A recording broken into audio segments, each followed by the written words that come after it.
Hi, I'm Mart, and you're watching Mart's Movies Review. Today I'm going to talk about the movie 3 Days in a Condor. It's an espionage thriller from the 1970s.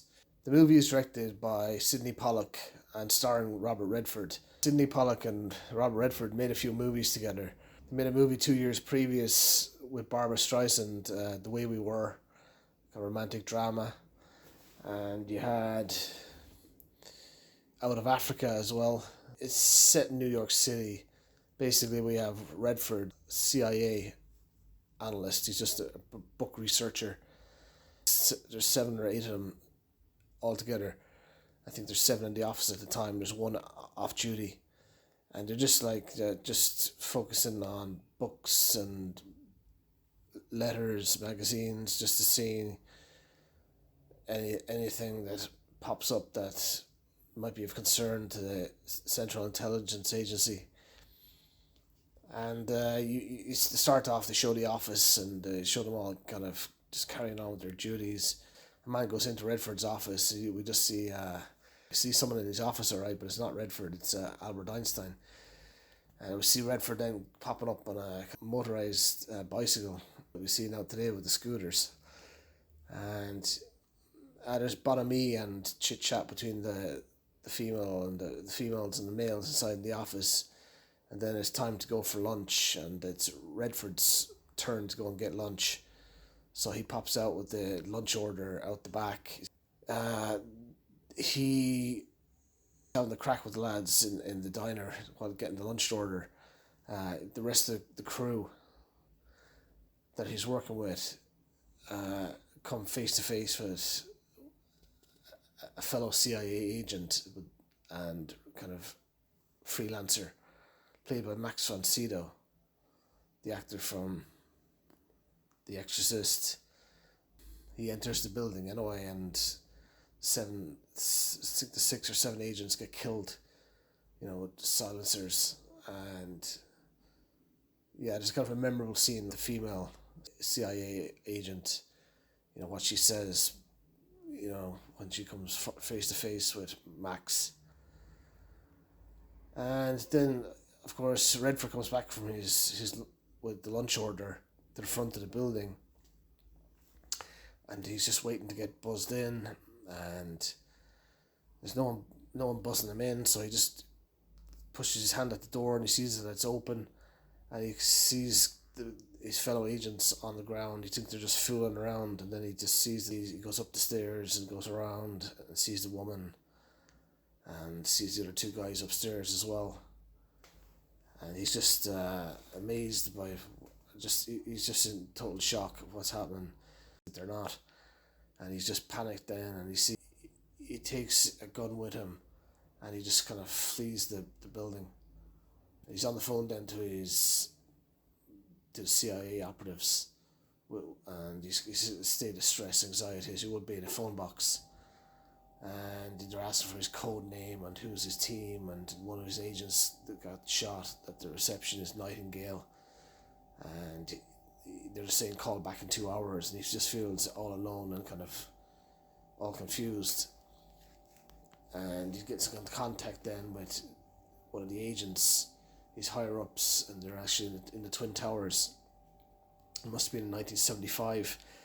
I think the Twin Towers just put up there in 1975, so the movie might have been made in 1974, just coming into 1975. And he's a bit wary about the person on the phone because he hasn't met him before. And there's another supervisor enters the room, and they're talking about bringing someone he knows. So he gets a school friend, someone he knows, I think from college, to come and meet him. Anyway, it turns out badly, and he's got alleyways, and he ends up shooting one of the top agents, and he gets shot at himself, and his friend gets shot after wearing a bulletproof vest. He gets shot. So he's on the run again, and he's kind of hiding out in the store, and he sees this woman at the counter, and it's Faye Dunaway, and he kind of hitches up with her and pretends that he knows her, and he hangs out with her in a way, and she just can't believe this is happening to her. She's just in a state of shock, and they turn on TV anyway, and they say something happened. There was some kind of incident happened in the alleyway. And what happens then is just basically he just starts talking to Higgins. They go to a certain place, and Faye Dunaway does, and she kind of hatches an idea. They hatch an idea to get Higgins on his own and start talking to him. And they don't really know what it's all about. He doesn't really understand why the agents got killed. And he's fine and discloses the information in a way, and he ends up with the deputy director of the CIA of the Middle East is involved with the assassinations. And this is around the time of like Watergate scandals and confusion and despair and kind of shock and surprise around the Nixon administration. So you had a movie like the year before called The Parallax View. The Parallax View with Warren Beatty, and of course the year after you had the famous Woodward Bernstein film, All the President's Men, with Redford again playing Bob Woodward and Dustin Hoffman playing Carl Bernstein. Anyway, there's some dangerous moments. A mailman, one of the guys who was kind of putting on a character, comes to Faye Dunaway's home because they've been making calls from the house. Redford had been making calls from her own home. But there's a great scene in the film as well. There's nice tension in a scene with himself and Maximo Sido, the actor, in an elevator when he's going to see his friend Sam's home, and he gets his wife to get out of the building. It's too dangerous for her to be there. He's told early on too by his landlady that there's two men waiting in his apartment for him, so he gets out of there as well. She just turns around and he's gone. And he creates a great maneuver for himself to get out of a building after Max van Sydow leaves. Distracted him and covered himself from getting shot. The end of the film is very famous. I mean, it ends in a freeze frame, and I know they say a lot of films don't end well with the freeze frame or it's unjustified. This ends with a freeze frame that I think is justified. He's meeting with Cliff Robertson, who is playing Higgins in them. He's basically talking to them towards the end of the film about the New York Times. And Redford is kind of saying to him that he sensed information that he got from the deputy director when he kind of entered his home. He kind of put it together then, all these kind of stories that are written in a certain book that Redford had ideas about were all to do with kind of oil locations around, top of South America, Venezuela, into the Middle East, and ideas about taking oil or taking food, and this is 1975, and he's asking Higgins, are we invading middle countries to get oil, or are we invading the Middle East? And the way Higgins answers the question about fuel and about food is an allegory of what's going on today, desperation for food, desperation for fuel.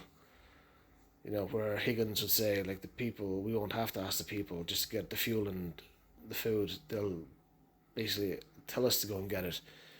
Where Redford's more ideal is say, just ask the people. And, we don't need to be getting involved in wars, just kind of make deals or just go to the people and tell them what's what. But then it ends in the film, the movie ends then with Redford kind of saying to Higgins that he sent information to the New York Times and they'll publish all about the dealings of certain CIA agents within the CIA. And Higgins is basically saying to him, well, are they going to publish what Redford is the letter that he sent? Yeah, are you sure? Are you sure are you going to publish it? Yeah, how do you know? How do you know? And it shows Redford walking away. I know. Well, how do you know? Higgins keeps telling him, and then it just shows Redford walking away and turning back towards Higgins in a freeze frame.